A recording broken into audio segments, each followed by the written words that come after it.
রাকসু নির্বাচনে total voter সংখ্যা হচ্ছে 28,901 জন। একজন 901 জন। তো এই ভোটারদের জন্য আমরা মোট 9টা বিল্ডিংয়ে 17টা সেন্টার করেছি এবং সব মিলিয়ে আমাদের বুথের সংখ্যা আছে 990টা।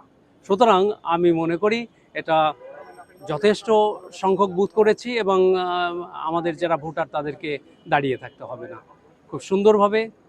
এবং যে আমাদের সময় দেওয়া আছে 9টা থেকে 4টা, এর মধ্যে সুন্দরভাবে সবাই ভোট সম্পন্ন ঘোষণা করা হবে আমাদের কাজী নজরুল ইসলাম মিলনায়তন। এখান থেকে সমস্ত সেন্টারগুলো থেকে যে ব্যালট বাক্স আছে আমরা এখানে নিয়ে আসব এবং এখান থেকেই ফলাফল প্রসেস এবং ঘোষণা করা হবে।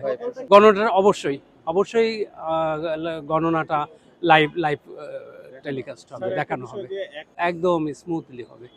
আশা করছি যে আমাদের ঘন্টা, কারণ সব ভোটার যদি আগেই চলে আসে শেষের দিকে দেখবেন যে সেন্টারে খুব কম সংখ্যক ভোটার আছে। 9টা থেকে শুরু হবে এবং 1টা না 4টা পর্যন্ত। আমাদের তো আচরণবিধি মনিটরিং করছি আমরা এবং বলেও দিচ্ছি। এখন এই বিষয়গুলো এই যে স্বতঃস্ফূর্তভাবে উৎসবমুখর পরিবেশে শুরু হয়েছে এবং এখানে আপনাদের রোলও কম না। আপনারা অনেক সহায়তা দিচ্ছেন, আপনারা লাইভ টেলিকাস্ট করছেন, এগুলো টিভিতে আসছে, এগুলো দেশবাসী দেখছে।